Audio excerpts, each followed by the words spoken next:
दोस्तों, हर साल जब छठ पूजा या दीपावली का समय आता है तो न्यूज़ चैनलों और सोशल मीडिया पर एक ही तरह की तस्वीरें वायरल होने लगती हैं।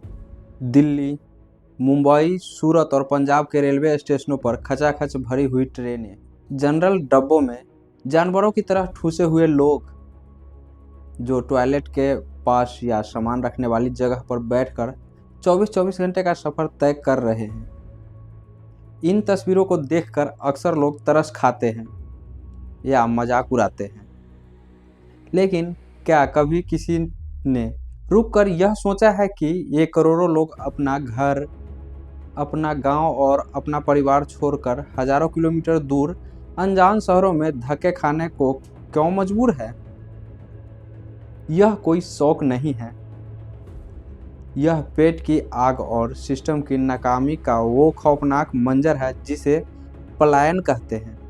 जरा सोचिए, यह वही बिहार है जिसकी धरती ने दुनिया को पहला लोकतंत्र दिया, जहां चाणक्य ने अर्थशास्त्र लिखा, जहां आर्यभट्ट ने दुनिया को शून्य दिया और जिस मगध साम्राज्य की तलवारों से सिकंदर की सेना भी कांप उठती थी।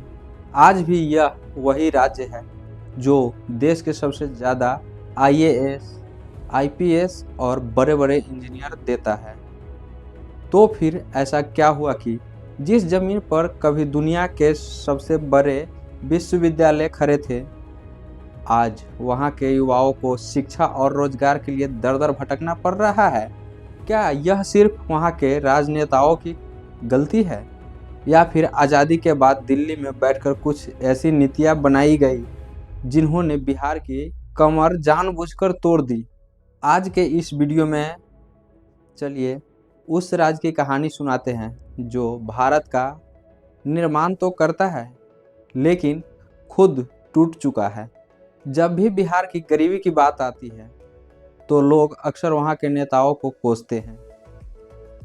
नेता जिम्मेदार हैं लेकिन पूरी तरह नहीं।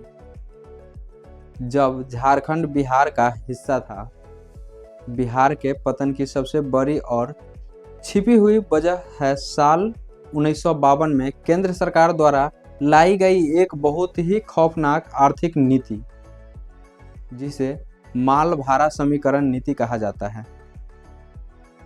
इसे आसान भाषा में समझिए। आज़ादी के समय बिहार खनिज संपदा, कोयला, लोहा, तांबा के मामले में पूरे देश में सबसे अमीर राज्य था।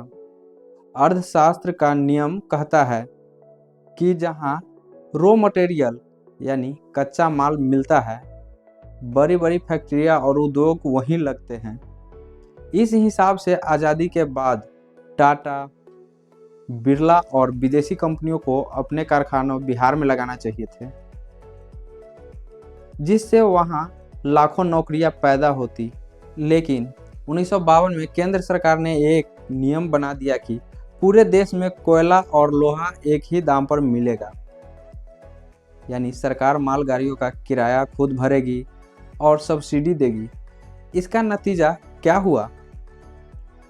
जो फैक्ट्री मालिक बिहार में उद्योग लगा सकता था, उसने सोचा कि अब मुझे दिल्ली, गुजरात या महाराष्ट्र में भी उसी दाम पर लोहा और कोयला मिल रहा है, तो मैं बिहार जाकर फैक्ट्री क्यों लगाऊं?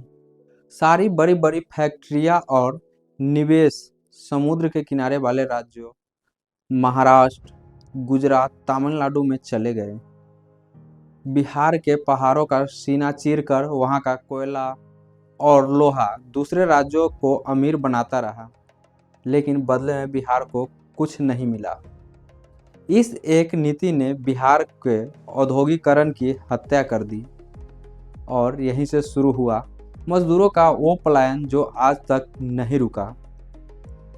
बिहार में पलायन का दूसरा सबसे बड़ा कारण जमीन और खेती से जुड़ा है और इसकी जड़ें अंग्रेजों के ज़माने से गहरी धसी हुई है। 1793 में लॉर्ड कर्नवालिस ने बंगाल और बिहार में अस्थाई बंदोबस्त या जमींदारी प्रथा लागू की थी। इस काले कानून ने बिहार के किसानों को अपनी ही जमीन पर मजदूर बना दिया। जमींदारों ने किसानों का इतना खून चूसा कि खेती कभी मुनाफे का सौदा बना ही नहीं पाई। आज़ादी के बाद जब देश में जमीन सुधार लागू हुए तो केरल और पश्चिम बंगाल जैसे राज्यों में तो यह सफल रहा, लेकिन बिहार में बाहुबलियों और जातिवादी राजनीति के कारण यह कभी जमीन पर लागू नहीं हो पाया। आज बिहार में हालत यह है कि ज़्यादातर किसानों के पास इतनी कम जमीन है कि उस पर खेती करके एक परिवार का पेट पालना भी मुश्किल है। इसके अलावा खेती की नई तकनीकें, सिंचाई और साधन और कोल्ड स्टोरेज जैसे बुनियादी चीज़ों का आज भी भारी अभाव है। जो किसान दिन रात मेहनत करके फसल उगाता है उसे एमएसपी का सही लाभ नहीं मिल पाता है और उसे अपना अनाज औने पौने दामों पर बिचौलियों को बेचना पड़ता है। जब गांव में खेती से पेट नहीं भरता तो किसान का बेटा मजबूर होकर अपना गांव छोड़ता है और दिल्ली पंजाब की फैक्ट्रियों में 10-12 हज़ार रुपये की दिहाड़ी मजदूरी करने के लिए निकल पड़ता है। क्या आप जानते हैं कि भारत में बाढ़ से होने वाले कुल नुकसान का लगभग 20% हिस्सा अकेले बिहार झेलता है? बिहार का भूगोल ही उसकी सबसे बड़ी त्रासदी बन गया है। उत्तर बिहार में हर साल नेपाल से आने वाली नदियाँ कोसी, गंडक, बागमती और कमला एक ऐसा प्रलय लेकर आती है जो सब कुछ तबाह कर देता है। कोसी नदी को तो बिहार का शोक ही कहा जाता है। हर साल मानसून आते ही लाखों बीघा लहलहाती फसलें पानी में डूब जाती है, मिट्टी के घर ढह जाते हैं, मवेशी बह जाते हैं और सड़कें टूट जाती हैं। जरा सोचिए उस किसान की मानसिक स्थिति पर जिसने कर्ज लेकर अपनी फसल बोई थी और रातों रात पानी उसका सब कुछ तबाह कर ले गया। गांव टापू बन जाते हैं और सरकार की तरफ से सिर्फ प्लास्टिक की पन्नी और चूरा गुड़ का पैकेट राहत के नाम पर फेंका जाता है। तो उस आदमी के पास क्या विकल्प बचता है? वह अपना बचा खुचा सामान एक बोरी में भरता है और अपने परिवार को जिंदा रखने के लिए ट्रेन पकड़कर किसी बड़े शहर में मजदूरी करने के लिए निकल जाता है। आज़ादी के 75 साल बाद भी सरकारों ने नेपाल के साथ मिलकर कोई ऐसा बांध या इंफ्रास्ट्रक्चर नहीं बनाया जो बिहार को इस सालाना मौत से बचा सके। यह एक सिस्टमैटिक फेलियर है जिसका दर्द सिर्फ वहाँ का गरीब झेल रहा है। पलायन सिर्फ मजदूरों का नहीं होता, पलायन प्रतिभा और पैसों की भी होती है, जिसे ब्रेन ड्रेन कहते हैं। 1990 के दशक के बाद बिहार में राजनीति का पूरा फोकस सामाजिक न्याय और जातियों के हक दिलाने पर आ गया।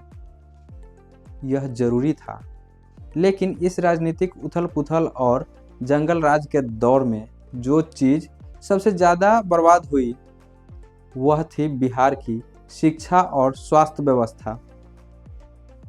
सरकारी स्कूलों में पढ़ाई खत्म हो गई, विश्वविद्यालयों में सत्र 3-3 साल लेट चलने लगे। एक ग्रेजुएशन की डिग्री पूरी करने में छात्र को 4 से 5 साल बर्बाद होने लगे।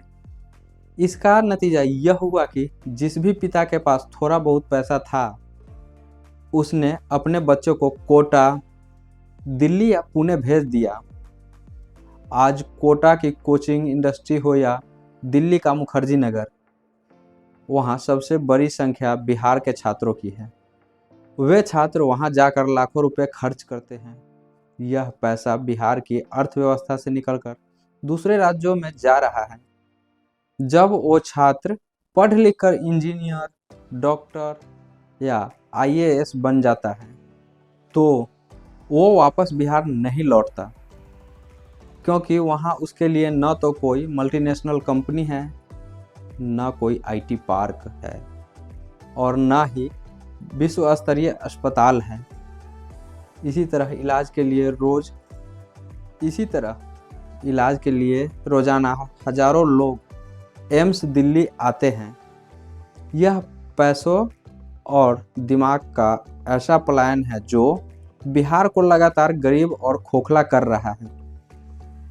यह सारी बातें आंकड़ों और अर्थव्यवस्था की थी, लेकिन पलायन का सबसे खौफनाक हिस्सा है इसका इमोशन और सामाजिक दर्द।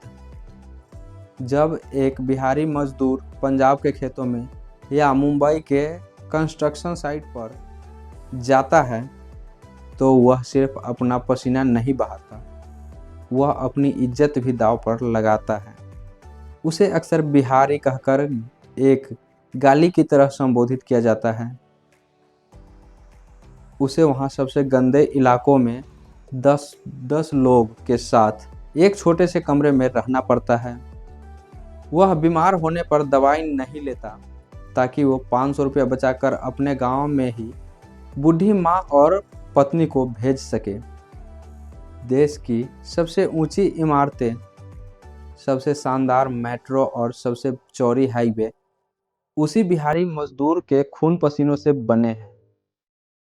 लेकिन जब कोई राजनीतिक संकट आता है या कोरोना जैसी महामारी आती है तो उसे सबसे पहले दूध में से मक्खी की तरह निकालकर बाहर फेंक दिया जाता है। उसे लाठियां खानी पड़ती हैं और हजारों किलोमीटर पैदल चलकर अपनी जान गंवानी पड़ती है। परिवार से दूर रहने का दर्द, बच्चों को बड़े होते हुए न देख पाने की बेबसी और अपनों के अंतिम संस्कार में शामिल न हो पाने की लाचारी, यह उस पलायन की वो कीमत है जिसे सिर्फ भुगतने वाला ही समझ सकता है। तो दोस्तों, बिहार से पलायन सिर्फ एक शब्द नहीं, यह आजाद भारत के इतिहास की सबसे बड़ी और निरंतर चलने वाली मानवीय त्रासदी है। इसके लिए 1952 की माल भाड़ा नीति से लेकर वहां के भ्रष्टाचार, जातिवाद की राजनीति और दूरदृष्टि की कमी वाले नेता सब भी जिम्मेदार हैं। लेकिन बिहार के लोग हारे नहीं हैं। वे आज भी अपनी मेहनत और अपनी बुद्धिमत्ता के दम पर पूरा देश का भार अपने कंधों पर उठाए हुए हैं। आज जरूरत है कि बिहार में एग्रो बेस्ड इंडस्ट्री लगाई जाए, फूड प्रोसेसिंग यूनिट्स खोली जाए ताकि किसान के बेटे को बाहर न जाना पड़े। सरकार को आईटी सेक्टर और प्राइवेट इन्वेस्टमेंट के लिए एक सुरक्षित और भय मुक्त माहौल बनाना होगा। जब तक राजनीति में जाति के बजाय डेवलपमेंट पर वोट नहीं पड़ेगा, तब तक यह ट्रेनों यूं ही खचाखच भरकर दिल्ली और मुंबई आती रहेगी। अगर आपको यह सामाजिक और ऐतिहासिक वीडियो पसंद आया हो तो इस वीडियो को हर उस भारतीय तक जरूर पहुंचाएं जो इस दर्द को नहीं समझता। क्या आपको लगता है कि अगर केंद्र सरकार बिहार को विशेष राज्य की दर्जा दे दे तो वहाँ के हालात सुधर सकते हैं? अपनी राय कमेंट में ज़रूर लिखें। वीडियो पसंद आया हो तो वीडियो को लाइक करें, शेयर करें एंड चैनल को सब्सक्राइब करें। मैं हूं सुधीर और आप देख रहे थे सुधीर स्कोप। मिलते हैं नेक्स्ट वीडियो में, तब तक के लिए जय हिंद।